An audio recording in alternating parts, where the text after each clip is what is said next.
It is almost here, people. It's just around the corner. We didn't think it could happen. 2020 is almost over. And even though we've had to talk about pandemics, our entire culture and world changing, I think that 2020 has really reignited the passion for video games for a lot of people that maybe even a couple of years ago completely dropped off. They said, hey, that was for me as a kid. So whether we're talking about modern games from the PS4 and Xbox One and beyond, or maybe other people that got themselves an original Nintendo 64, a PS1, and they played all those games that they played growing up. Now, I think it's been a very beautiful experience to see just how many games we played in 2020. But what's interesting about me is that I barely played any games that came out this year. So hey everybody, Juan here, welcome back to the channel for our final video of 2020. We are all going to have a conversation about the favorite games that we've played in 2020. So it's not necessarily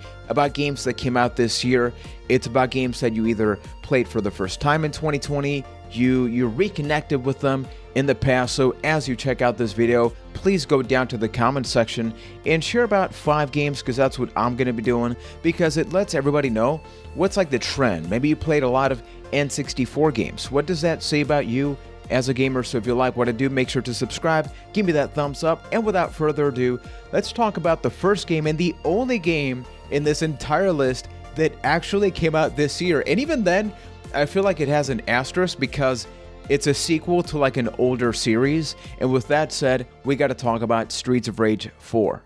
So I've actually talked about Streets of Rage 4 in 2 different videos. The first one was about Xbox Game Pass, because I was blown away with Game Pass this year because so many games came out day one, and that was the case with this game. I don't think I would have purchased it, even though ever since then, in my second video, I talked about the fact that we got the limited run copy for the Nintendo Switch, and I'm playing that one right now because I'm no longer subscribed to Game Pass, just because the gaming backlog is insane, and I think this video is really going to be highlighting that. But man, what can I say about Streets of Rage 4 now, especially considering the fact that I'm still playing it? So this isn't something that I played earlier in the year and I still dropped it off. I think mechanically the game is outstanding because it's got the traditional easy to pick up and play but hard to master. You'll want to get those juggling systems there, right? Because as you have the enemies up in the air, you can continue just pummeling them and then send them down. And then you have so many different characters, unlocks, you have little bonuses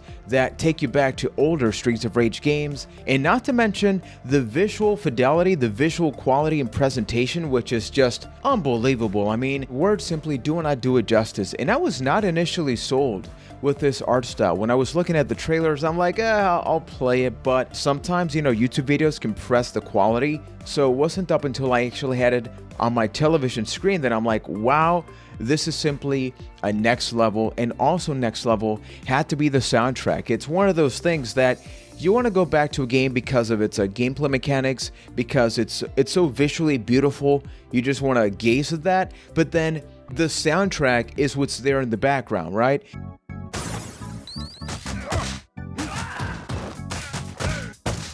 I think soundtrack in video games are so underrated because we focus on what we're actually doing with our controllers. But a game like Streets of Rage 4 really does showcase that the soundtrack is just as important, if not more, for the replayability of a video game. What does everybody think about Streets of Rage 4? I'm hoping that next year, 2021, we get some kind of DLC for it, maybe with some bonus characters from other games, from Sega or something, because this game, I very much love it.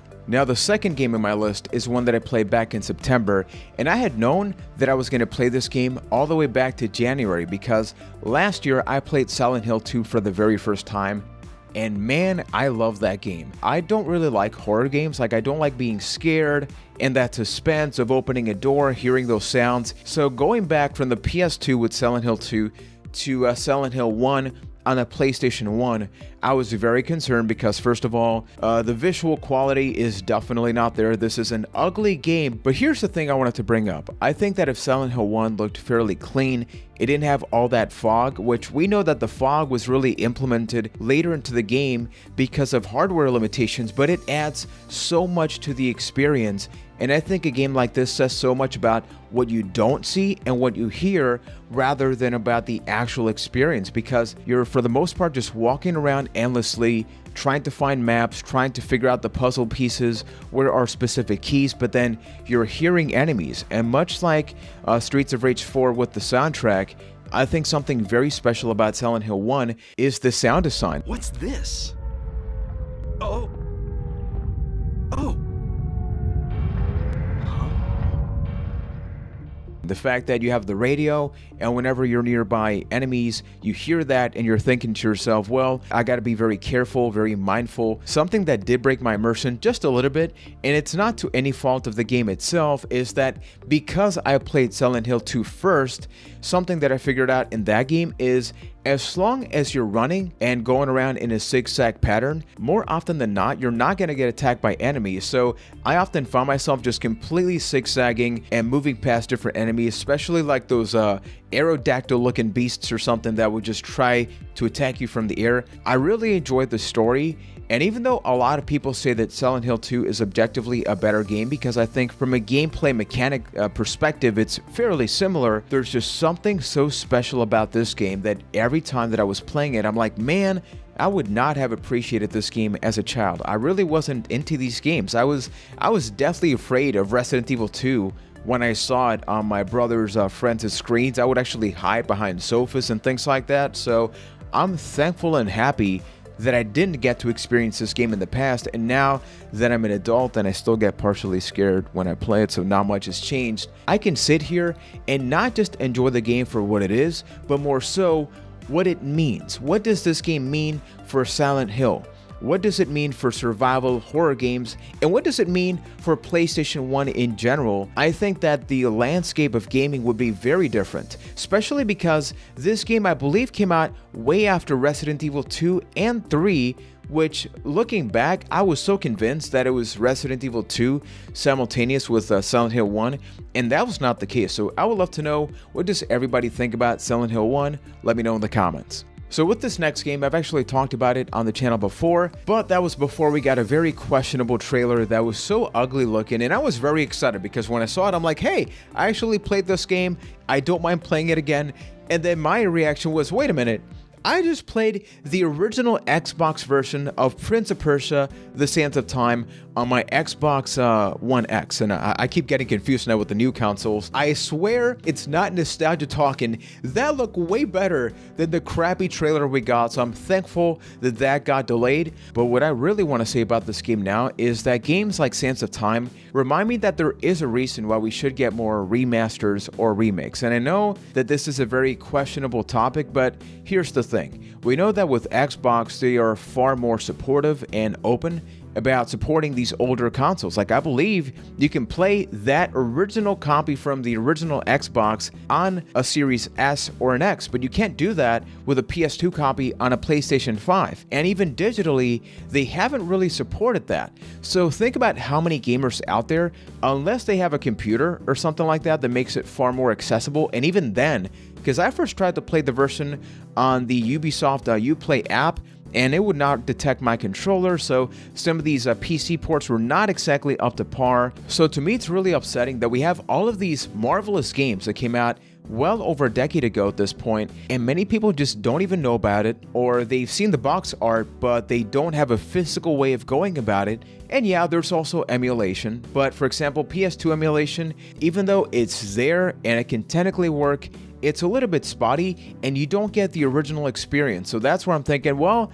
just go all out and make a full-blown remake. The gameplay is still so good that they don't really need to change a whole lot. My only nitpick would be that it's a little monotonous, where what you do at the beginning of the game is largely what you do all the way at the end of it.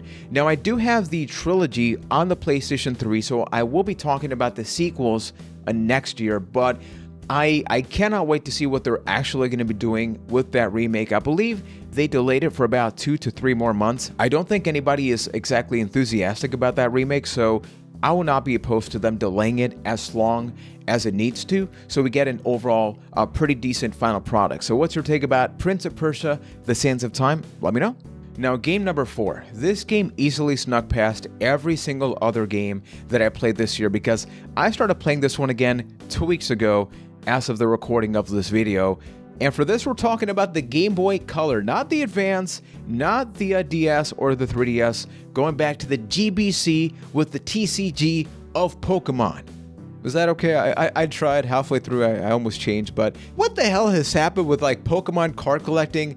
I'm subscribed to Leonhardt. I don't even have physical Pokemon cards now. Am I the only person that is just absolutely fascinated with this trend of people opening up first edition Pokemon packs and seeing Charizard cards that are valued at over $100,000 and people shaking on Twitch streams when they unpack these?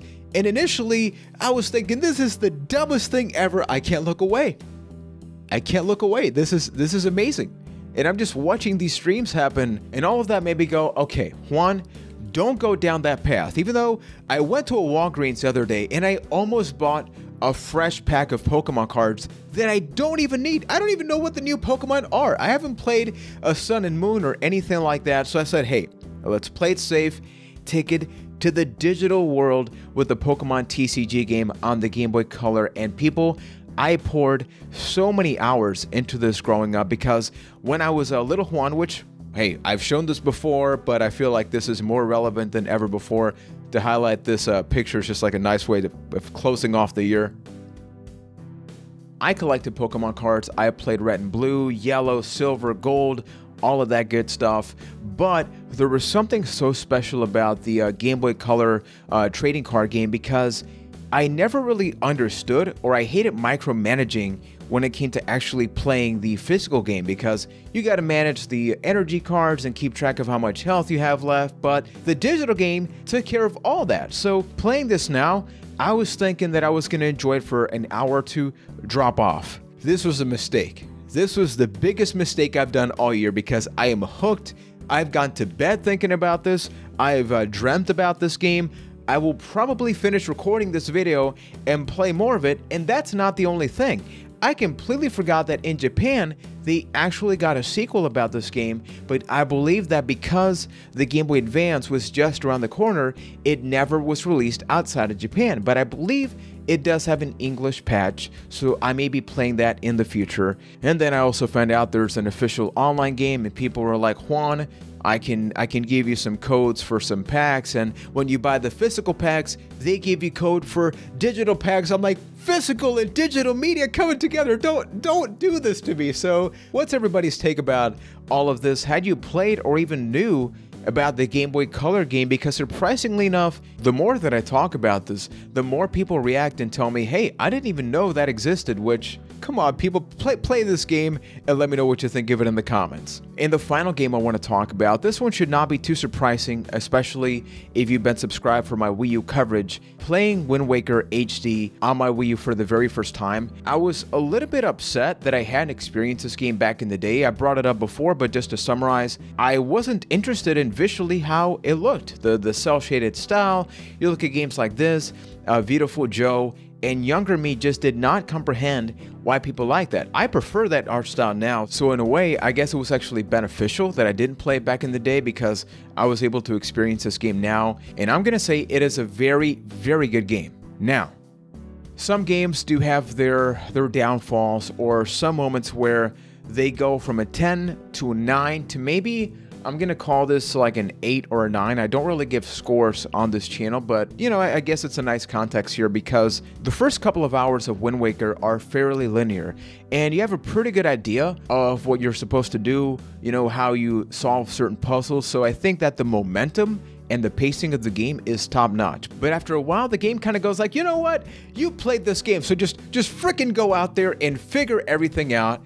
And I'll be honest, I had to look up a walkthrough because even as a kid, I got easily lost playing games. So I had to look up the walkthrough and I kept getting upset because I'm like, how would any kid possibly figure out that you're supposed to go here and here and here before you go over there? And then you got to look at the map. The positive thing is that I think the Wii U gamepad has really spoiled me as to the whole two-screen experience, kind of like the DS and the 2DS and the 3DS, I mean, where you can look at the map and the items at the bottom screen and just select them without pausing the game at any moment. I think that really does help immerse you into the experience. So that's why I'm thankful that I played this game on the Wii U, because we'll probably get some kind of Zelda collection next year to celebrate their anniversary, and that's possibly going to have Twilight Princess, which I played that and I dropped off for a little while, but I'm hoping that next year, if that collection does come out, it does drop the price for the Wii U version of Twilight Princess so I can buy that one and figure out why I don't like it. I just was not a fan of the visual presentation, but hey, I mean, I said the same thing about Wind Waker back in the day, so maybe I'm going to think about that differently. I think that so many different mechanics in this game make it so special. The sailing in particular, I think, is beautiful, and I understand why there's a lot of downtime while you're sailing in this game. If you haven't played it, instead of like a large world, think about Ocarina of Time. Here, it's a lot of micro, tiny islands that serve very specific purposes. Maybe not initially, but eventually you get to go there and complete a couple of different things. And I feel like if every island was right next to one another, the sailing would have been largely irrelevant. At that point, just make it all together. But there's this downtime. Like in my case, I streamed a lot of my playthrough at twitch.tv/MrPlayerJuan, and as I was sailing, I could think about the dungeon or the boss I just beat, or I could catch up with the chat. But a great friend of mine, Ryan McNulty from the Cast of the Past podcast, which we actually talked about Wind Waker in a lot more detail. So at the end of this video, I'm actually going to be linking to that so you can check out the full review and 3 different perspectives on that game. He told me, Juan, there is a very large difference between the GameCube and Wii U version of the game regarding the sailing, which is on the GameCube one, every time you gotta like adjust the wind, the wind direction, and then he's still pretty slow. But on the Wii U, you can actually get a sail item that makes it go a lot faster. So once I got that, I was thinking to myself, like, there is no way I would have had the patience to play the game on the GameCube, because initially I did not think that was a problem, but later on in the game, if you played Wind Waker, you know what I'm talking about. There's a part of the game where I damn near shut it off because I'm like, I love this game, but damn, there's a large issue with pacing. Wow, this game is just stunning to look at. There's beauty within its simplicity. The fact that Link is very expressive, even like sometimes the eyebrow goes over the hair, those little things are very helpful.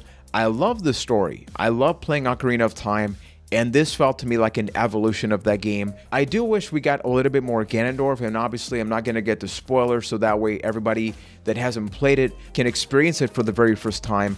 But I did think that the later parts of the game, I would have liked some of that to be sprinkled at the very beginning, because I do think this game was really split into 2 different parts, where the first one was almost developed by an entirely different team than the later one. And I think if they had just meshed a couple of things together, I would have liked this game a lot more. And I don't mean to speak negatively about this game. I think that's just, people know this game's outstanding. People know it's easily one of the best Nintendo games, best GameCube games, best Zelda games. So me preaching to the choir doesn't really do a whole lot, because I agree with a lot of those opinions.